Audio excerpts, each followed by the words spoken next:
documents, disons, architecturaux de l'architecture islamique, de l'histoire, etc. Demander l'aval au ministère. Oui. Mais il ne faut pas aller demander au ministère. C'est... لا ولكن عشان قناه مثلا ويدير واحد المركز. Moi j'ai assisté à un groupe d'étudiants, de ces étudiants. Dans la communication, pour ceux qui veulent, ils la trouvent. Mais elle n'est pas facile à trouver. C'est une culture. السلاوي ما قالها السلاوي راه ريزومي هذاك الشيء.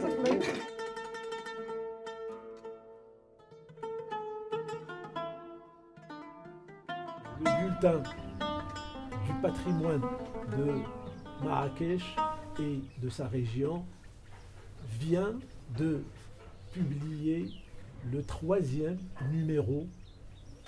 son troisième numéro consacré à la place Jemaa el-Fna en décembre 2020.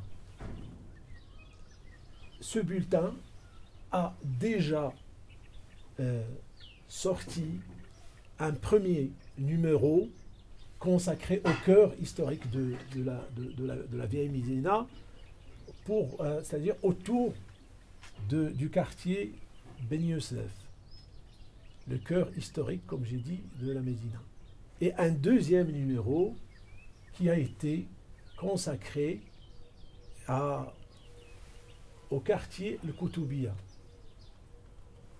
c'est-à-dire à ce premier site historique et archéologique de la cité. Dans le bulletin, qu'est-ce que c'est? Le bulletin, c'est une invitation, une sollicitation à toutes les femmes, les hommes de bonne volonté, qu'ils soient artistes, qu'ils soient savants, académiciens, commerçants, à mieux comprendre, à partager l'héritage qui s'accumule depuis 1000 ans à Marrakech. Et donc comment le mettre en valeur et comment le transmettre.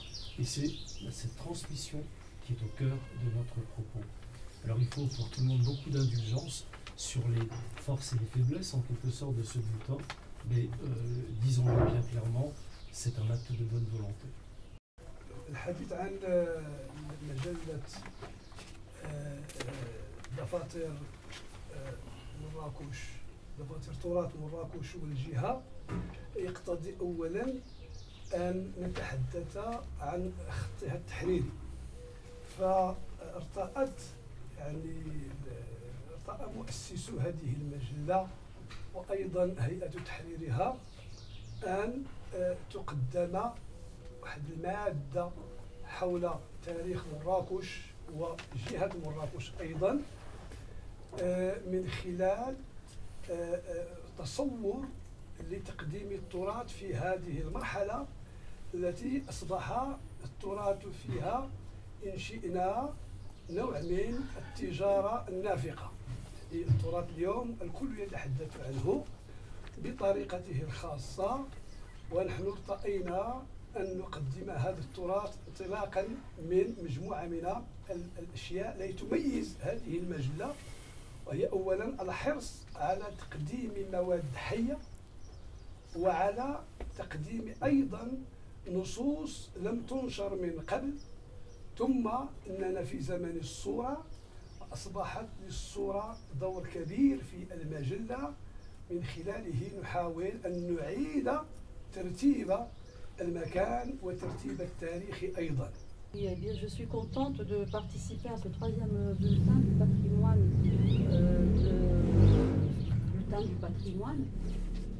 Pour ma part, pour ce numéro qui a été consacré à la place Jemaa el-Fna, je vais très rapidement dire qu'en fait, si l'esprit de Marrakech est représenté symboliquement par la Médersa Ben Youssef et les 7 saints de Marrakech, qui pour la plupart étaient des grands savants aussi, je peux dire que la place Jemaa el-Fna est un peu comme le thorax, comme on peut l'entendre dans le soufisme, c'est-à-dire ce qui contient la vérité, et que le reste de la cité constituerait les autres membres de ce corps.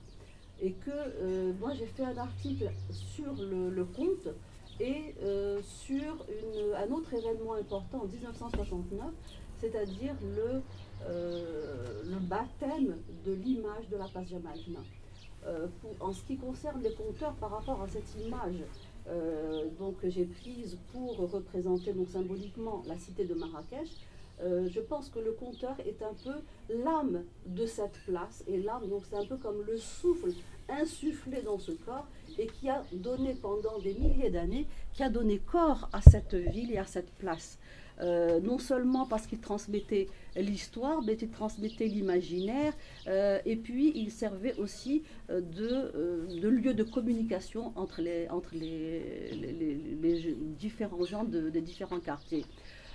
Pour ce qui est de l'autre article, qui est sur une exposition importante organisée à l'initiative du peintre Walid Belkahia et des autres peintres de l'école de Casablanca en 1969, ils ont décidé d'exposer pour signifier au lendemain de l'indépendance qu'ils étaient contre le ministère de la Culture qui ne comprenait rien à cet art contemporain et qu'ils refusaient de rester sous sa tutelle. Et ils ont donc descendu l'art contemporain dans la rue, mais ça a été une expérience capitale parce que les deux traditions, donc la tradition et la contemporanéité, se sont retrouvées, mais dans la place de l'Agora, dans la place fondamentale, qui est le thorax de la ville.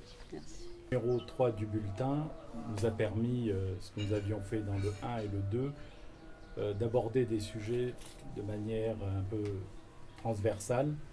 Moi je suis architecte, mais dans le groupe il y a des historiens, des gens qui connaissent la ville directement, on a des photos anciennes qui viennent à notre secours.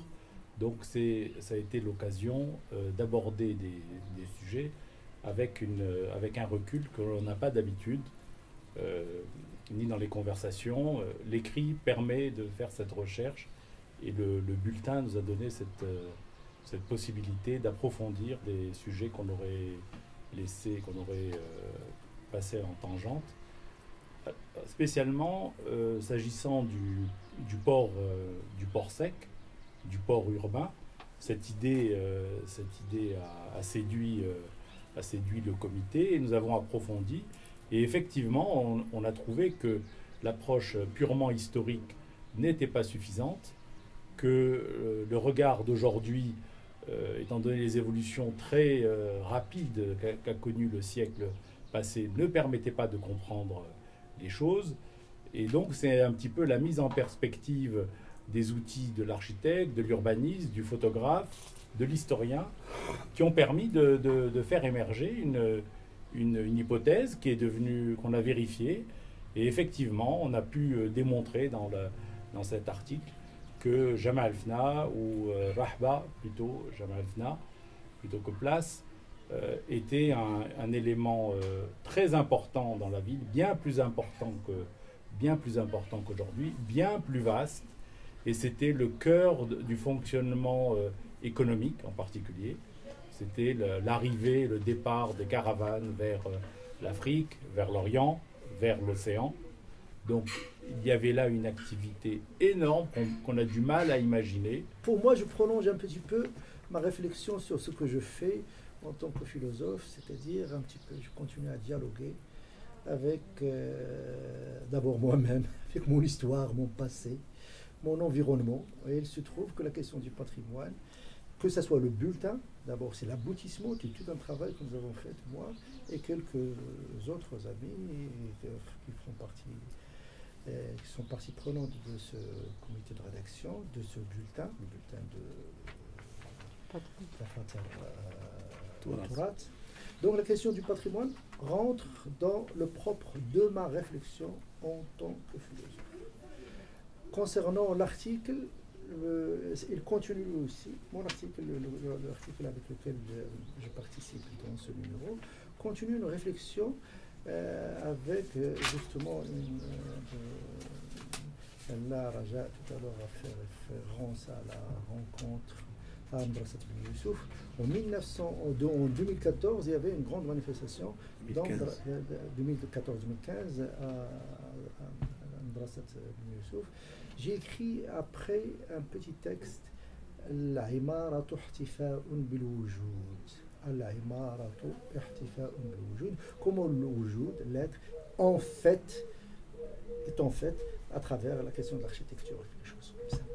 Donc aujourd'hui, ma contribution sur Jamal Fna, je continue toujours à me poser la question, qu'est-ce qui nous tient d'abord en tant que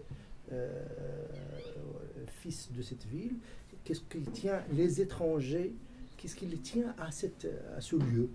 Et j'ai posé la question, enfin à travers un ensemble de réflexions sur ce que, pour moi, ce qui donne un petit peu la pérennité de cette marhaba. Et le mot est très beau en arabe d'ailleurs. Je parlais ailleurs dans Rahbat al-Wujud, donc c'est dans cette dimension. Al-Rahba, qu'est-ce qui fait qu'il a gardé, on dirait à chaque moment, tout son passé est là. Et j'ai fini par poser la question, vraiment pour le dire en deux mots, le secret, comme disait Ibn Arabi, le secret de l'être en deux temps. C'est ça un petit peu ce qui me tenait comme fil conducteur dans mon... سبق لي أن شاركت في العدد الثاني لهذه المجلة انطلاقا للحديث عن ما تزخر به مدينة مراكش من معالم تاريخية، انطلاقا من الصور الفوتوغرافية، وأخذت على عهدتي أن أهتم بهذا الموضوع نظرا لما توفر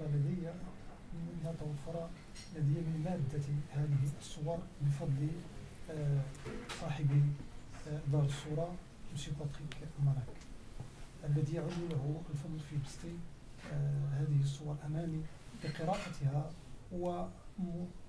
ومطالعة ما تحتويه هذه الصور. وفي هذا العدد دائما في نفس الاتجاه أنني اخترت بعض الصور، وهي 5 صور تتحدث عن بداية القرن، ما كانت عليه حالة الساحة أي ساحة جامع الفناء ومحيطها وما شاهدته من تطور معماري، وبالخصوص الجهات الإدارية التي بنيت والمرافق الإدارية التي بنيت فيها كالبنك المغرب والبريد ومصلحة البلدية الأولى بما كان يعرف بدار مكلن.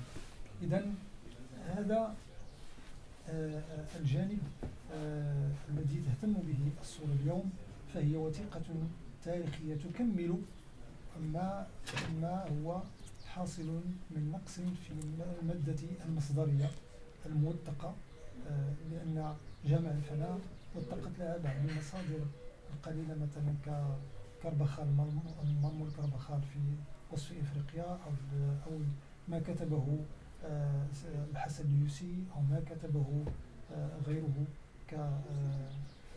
كالسعدي حول السودان، الذي هو محمد السعدي صاحب تاريخ السودان، الذي كتب عن هذه الساحة وما حدث بها من أحداث تاريخية. Au début, peut-être qu'on n'aura pas de lieu précis, mais petit à petit, ces choses-là vont se...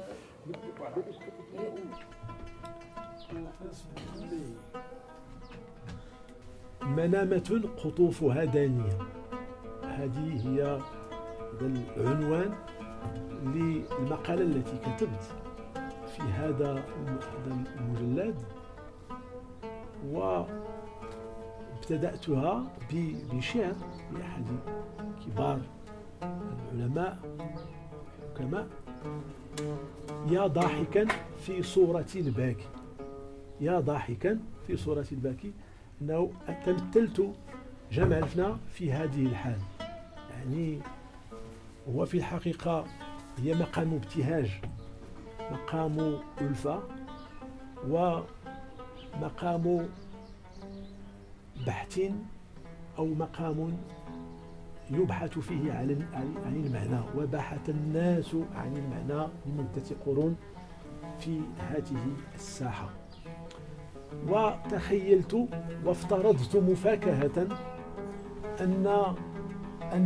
أن الزمان أتى بما نبتغيه، صارت المقادير بما نتمناه لهذه الساحة. يعني أنه في الحقيقة هذه في حقيقة منام كيف نود أن تكون ساحة جمال فنا. Alors, la sortie du numéro 3 coïncide avec le lancement bientôt des travaux sur la plage de Malfna. Et nous avons eu l'occasion d'y réfléchir, de communiquer, d'échanger avec des instances de l'administration pour comprendre que l'objectif aujourd'hui à Jamalfna, c'est de faire un retour arrière et de supprimer toutes les suppléments de construction qui ont obstrué l'horizon de la place, la silhouette de la place. Et ça c'est très important parce que c'est une place classée, donc il faut la défendre. Et s'il faut, il faut la défendre en notant ce qui a été rajouté de manière intempestive.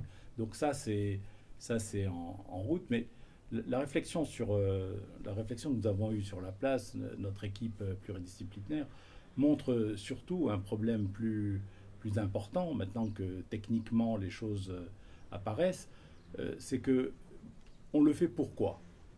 On se rend compte que les Marrakechis sont dépossédés de cette place. Ils n'y vont plus, ils en sont détachés, ça a été fait pour le tourisme, mais finalement même les touristes, ils n'y sont même pas à l'aise. Donc finalement, il n'y a que les marchands qui prospèrent, ou qui ne prospèrent pas, mais qui occupent. La place leur appartient. Ils ont marginalisé les conteurs, ils ont marginalisé tous les arts oraux. C'est le marchand, le cafetier, le jus d'orange qui prime. Évidemment, au début du siècle, avec la création du Guéliz, la première des choses qui est faite, c'est de dégager les abords de la Koutoubia du petit quartier qui vivait là au pied de la Koutoubia, pour faire passer l'avenue Mohamed V jusqu'à la Koutoubia. Et de la Koutoubia, Prost, qui était un grand urbaniste, a créé une avenue qui était dirigée sur Jamalfna et dirigée spécialement sur l'ancien Dad Caïd Maclean, qui était devenu le service municipal. Donc c'était l'objet emblématique qui était pointé par la perspective de Prost entre la Koutoubia et Jamalfna. C'est une pénétrante automobile qui fait irruption sur Jamalfna. Ça avait un sens à l'époque, puisque Jamalfna, du côté sud, était réservé aux Européens, construction européenne, café glacier, banque, poste, etc. Et du côté nord, c'était la zone dite indigène, qui était donc réservée. Et l'UOT avait tenu à ce que chacun reste de son côté.